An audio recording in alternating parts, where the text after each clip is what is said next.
Hello students, आप सभी का प्लस टू अकाउंटेंसी की क्लास में स्वागत है।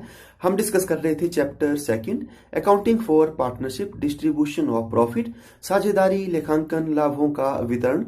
आज के इस पार्ट में हम न्यूमेरिकल क्वेश्चन को सॉल्व करेंगे methods of calculating interest on drawing के। तो सबसे पहले हम जानते हैं methods of calculating interest on drawing, आहरण पर ब्याज की गणना करने की विधियां। तो फर्स्ट है सिंपल मेथड, साधारण विधि। सेकंड है प्रोडक्ट मेथड, गुणनफल विधि। और थर्ड है मंथली ड्राइंग मेथड, मासिक आहरण विधि। तो पिछले पार्ट्स में हमने फर्स्ट और सेकंड मेथड को डिस्कस कर लिया था और फिर हम डिस्कस कर रहे थे थर्ड मेथड। तो स्टार्ट करते हैं आज थर्ड मेथड के सेकंड पार्ट से। तो थर्ड मेथड हमारे पास है मंथली ड्राइंग मेथड, तो इसका सेकंड पार्ट। तो सबसे पहले हम जानते हैं कि इसमें कौन कौन से केस हो सकते हैं। तो हमारे पास फर्स्ट केस हो सकता है when fixed amount is withdrawn at regular intervals on the monthly basis through out the year. जब पूरे वर्ष में मासिक आधार पर नियमित अंतराल पर निश्चित राशि का आहरण किया जाता है।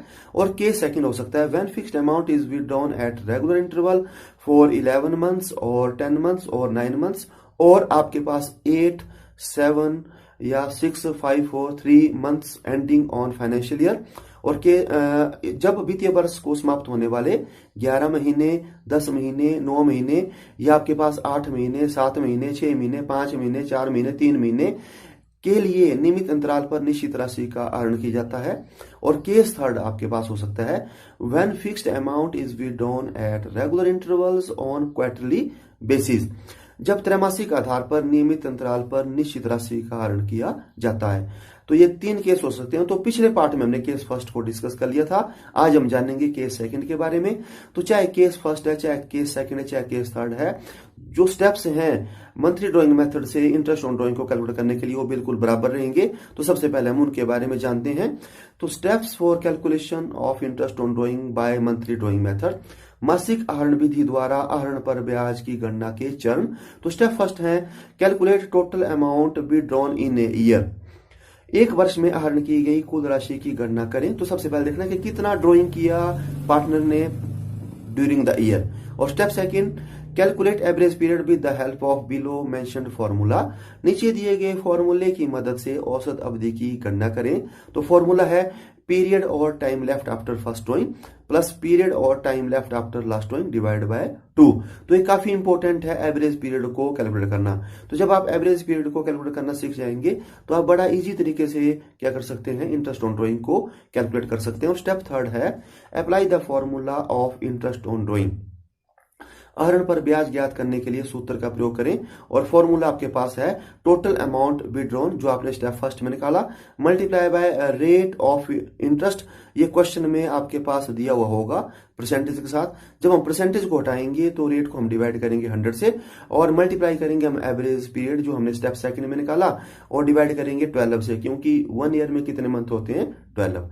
ठीक है, तो अब हम जो है जानते हैं सेकंड मेथड के बारे में, सेकंड केस। तो सेकंड केस हमारे पास है when fixed amount is withdrawn at regular intervals for 11 month और 10 मंथ और 9 मंथ्स, और आपके पास 8 का आ सकता है, 7 का आ सकता है, आपको बताया 6 का आ सकता है, एंडिंग ऑन फाइनेंशियल ईयर। तो इसमें भी 3 आपके पास सिचुएशन हो सकती है, एक आ सकता है बिगिनिंग, एक मिडिल और एक एंड। तो आपको मैं बताता हूं कि जैसे आपको कहा कि किसी एक पार्टनर ने फर्म से 10 महीने तक लगातार क्या है ड्राइंग किया बिगिनिंग में, या ड्राइंग किया मिडिल में, या ड्राइंग किया एंड में। ठीक है, तो हर महीने वो ड्रॉ कर रहा है। तो इसका मतलब जब बिगिनिंग का आएगा तो हर महीने की पहली तारीख, जैसे जनवरी की पहली, फरवरी की पहली। अगर मिडिल का आएगा तो आ जाएगी 15 तारीख, जनवरी की भी 15, फरवरी की 15। और अगर आपके पास एंड का क्वेश्चन आएगा तो जनवरी में आ जाएगा 31 और फरवरी में आ जाएगा 28, लीप ईयर है तो 29 आ जाएगा। ठीक है, तो इस तरीके से जो है वो चलेगा। बिगिनिंग में फर्स्ट तारीख होती है, मिडिल में 15 होती है, और एंड में क्या होती है, उस महीने की लास्ट।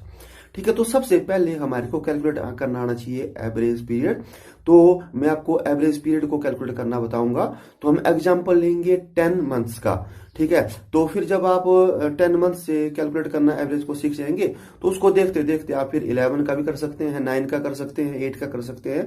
तो देखते हैं एवरेज पीरियड को कैलकुलेट करना। तो drawing are made for 10 months ending on financial year, calculation of average period. तो आपको कहा है कि फाइनेंशियल ईयर के एंड में 10 महीने तक मतलब क्या किया है, उसने लगातार ड्राइंग किया हुआ है। तो हम ऐसा मानते हैं कि जो अकाउंटिंग ईयर जो क्लोज हो रही है वो 31 दिसंबर को हो रही है। ठीक है, तो एक टेबल के जरिए आपको समझाता हूं।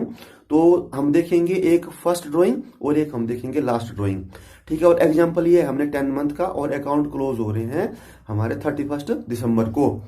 तो इसका मतलब जब पार्टनर ने 10 महीने तक लगातार निकाला तो हमारा जो ईयर है वो कब स्टार्ट हुआ था, जनवरी में, क्योंकि दिसंबर में क्लोज है तो जनवरी में स्टार्ट हुआ। तो उसने जनवरी में ड्राइंग नहीं किया, ना फरवरी में किया, 2 महीने नहीं किया, उसके बाद उसने लगातार, ठीक है, एंडिंग तक 10 महीने तक किया। ठीक है, तो जो फर्स्ट ड्राइंग है वो उसकी कब हुई, मार्च महीने में। तो अगर आपके पास बिगिनिंग का क्वेश्चन आएगा कि हर महीने के आरंभ में निकाल रहा है तो फर्स्ट ड्राइंग उसकी 1 मार्च को होगी, मिडिल का आएगा तो 15 मार्च को होगी, एंड का आएगा तो 31 मार्च को होगी। फिर जो सेकंड ड्राइंग है वो उसकी कब होगी, अगर बिगिनिंग का है तो मार्च के बाद क्या आएगा, अप्रैल, तो 1 अप्रैल को होगी, मिडिल का है तो 15 अप्रैल को होगी, और अगर एंड का है तो 30 अप्रैल को होगी। ठीक है, तो ऐसे ऐसे वो जो है ड्राइंग जो है करते रहेंगे, लेकिन हमारे को एवरेज पीरियड को कैलकुलेट करने के लिए चाहिए फर्स्ट ड्राइंग और चाहिए लास्ट। ठीक है, तो लास्ट जो ड्राइंग है वो बिगिनिंग का क्वेश्चन है तो लास्ट ड्राइंग होगी 1 दिसंबर को, मिडिल का है तो 15 दिसंबर को, और अगर एंड का है तो हो जाएगी 31 दिसंबर को। तो बस हमारे को ये चाहिए फर्स्ट ड्राइंग और लास्ट ड्राइंग। फिर हम निकालेंगे पीरियड लेफ्ट। तो फर्स्ट ड्राइंग के बाद कितना पीरियड हमारे पास बचा हुआ है। तो जब हमारे पास बिगिनिंग का क्वेश्चन है तो हम देखेंगे कि जो ड्राइंग है वो हमने की पहली जो है 1 मार्च को, और अकाउंट क्लोज हो रहे हैं 31 दिसंबर को। तो जब हम 1 मार्च से 31 दिसंबर तक जो काउंट करेंगे तो हमारे पास आ जाएंगे 10 मंथ्स, और जब हमने मिडिल में निकाला हुआ है तो हमारे पास आ जाएंगे 9.5 मंथ, और एंड का है तो हमारे पास आ जाएंगे 9 मंथ। ठीक है, और अब हम देखेंगे पीरियड लेफ्ट आफ्टर जो है लास्ट ड्राइंग। तो लास्ट जो ड्राइंग है बिगिनिंग में हुई है 1 हमारी दिसंबर को, तो उसमें आएगा 1 मंथ, और जो मिडिल है उसमें हुई है 15 दिसंबर को, तो 15 दिसंबर के बाद 31 दिसंबर तक हम करेंगे तो हमारे पास आ जाएगा हाफ मंथ, ये जिसको हम 0.5 मंथ भी कहते हैं। और जब एंड का है तो एंड में तो हम 31 दिसंबर को निकाल रहे हैं और उसी दिन क्लोज हो रहे हैं, तो वहां पर हमारे पास आ जाएगा 0। फिर हम ऐसा करेंगे कि जो period left after first drawing है और period left after last drawing है उनको प्लस करेंगे, डिवाइड करेंगे 2 से, और हमारे पास आ जाएगा एवरेज पीरियड। तो फर्स्ट बिगिनिंग में हमारे पास आ जाएगा 10 + 1 डिवाइड बाय 2, तो 11 डिवाइड बाय 2 तो 5.5 मंथ हो जाएगा, और मिडिल में आ जाएगा 9.5 प्लस 0.5, और टोटल करेंगे तो 10 को डिवाइड करेंगे 2 से तो 5 मंथ आ जाएगा, और एंड में हमारे पास आ जाएगा 9 + 0 डिवाइड बाय 2, तो 9 को जब 2 से डिवाइड करेंगे तो 4.5 मंथ आ जाएगा एवरेज पीरियड। ठीक है, तो इस तरीके से आप एवरेज पीरियड निकालेंगे। तो एक और तरीका भी है बिल्कुल सिंपल, वो भी मैं आपको बताता हूं कि उससे आप कैसे निकाल सकते हैं। ठीक है, तो टेबल एक बनाया हुआ है कैलकुलेशन ऑफ एवरेज पीरियड और एवरेज मंथ का। तो इसमें जो ड्राइंग है वो चाहे आपको फुल ईयर का आ जाए 12 मंथ का कंटिन्यूसली, या 11 या 10 9, वो हमने लिखा हुआ है। तो सबसे पहले देखो हमने क्या करना है, जो रेड में लिखा है हमने 12 मंथ, 11 मंथ, 10 मंथ, तो हमने मंथ का एवरेज निकालना। तो मंथ का एवरेज निकालने के लिए जिस भी मंथ का हम एवरेज निकालेंगे 2 से हम डिवाइड करेंगे। जैसे 12 का एवरेज निकालना है, 2 से डिवाइड किया तो हमारे पास कितना आ गया, 6। 11 का एवरेज निकालना है तो हमने 2 से डिवाइड किया, कितना आ गया, 5.5। अगर 10 का हमने एवरेज निकालना है तो 2 से डिवाइड करेंगे तो हमारे पास कितना आ जाएगा, 5। तो जो हम एवरेज निकालते हैं मंथ का, वो हमारे पास मिडिल का एवरेज पीरियड आ जाता है। जैसे आपको मैंने 10 मंथ्स का भी बताया, तो जब हम 10 मंथ को डिवाइड करेंगे 2 से तो इसका एवरेज कितना आ जाएगा, 5। तो 5 जो होगा वो हमारा एवरेज पीरियड हो जाएगा मिडिल का।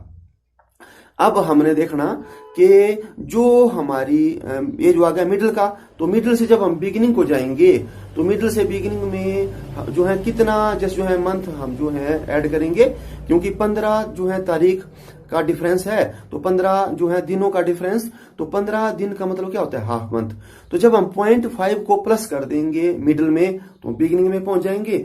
जब हम 0.5 को माइनस कर देंगे मिडिल से तो हम कहां पहुंच जाएंगे, एंड के एवरेज पीरियड में पहुंच जाएंगे। तो देख लो, जैसे अभी आपको मैंने 10 मंथ का बताया, तो जब हम 0.5 को ऐड करेंगे तो 5.5 ये हो जाएगा बिगिनिंग का एवरेज पीरियड, और जब हम 5 में से 0.5 को लेस करेंगे तो 4.5 ये हो जाएगा 10 मंथ्स का एंड का एवरेज पीरियड। तो इस तरीके से भी आप क्या कर सकते हैं, कैलकुलेट कर सकते हैं। अब हम देखते हैं न्यूमेरिकल क्वेश्चन। तो question first, B, P and L are partners in a firm.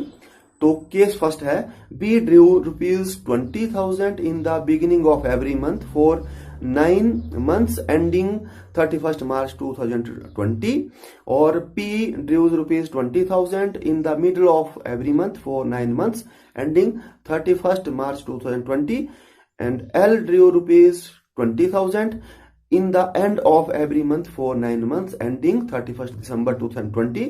Calculate interest on drawing at the rate of 9% per annum.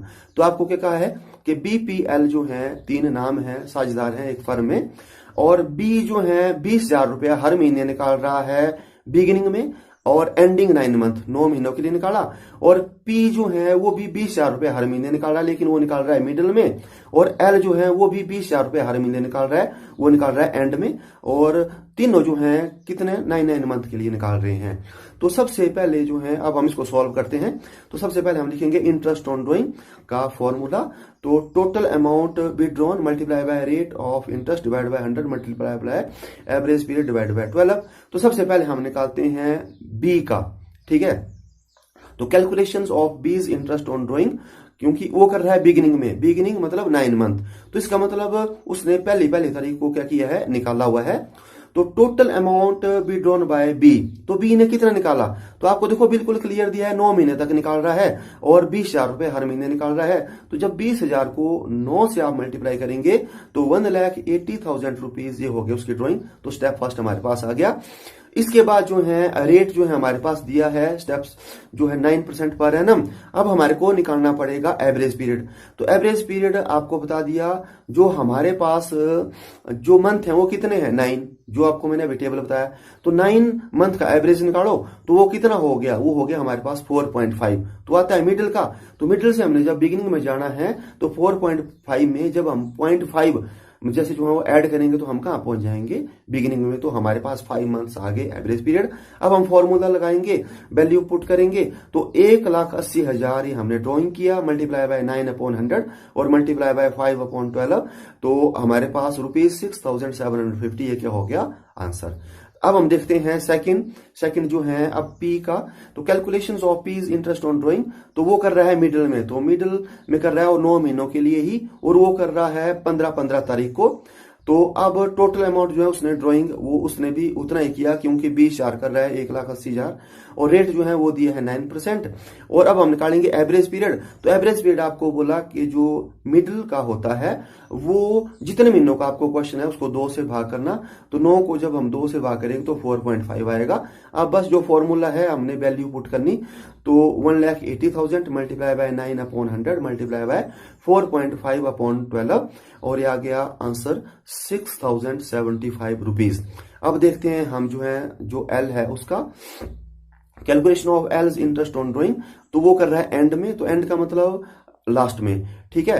तो जो टोटल ड्राइंग उसने भी कितनी की हुई है, 1,80,000 रुपया, और जो रेट है वो है 9%। अब इसमें एवरेज पीरियड कैसे निकालेंगे, जो मिडिल का हमने निकाला हुआ है, मिडिल का कितना निकाला था हमने 4.5, उसमें से हमने 0.5 को लेस करेंगे तो 4 मंथ आ जाएगा एवरेज पीरियड। अब वैल्यू को पुट करेंगे तो 1,80,000 मल्टीप्लाई बाय 9/100 मल्टीप्लाई बाय 4/12, तो हमारे पास 5,400 ही आ जाएगा आंसर। अब एक और क्वेश्चन को हम देखते हैं।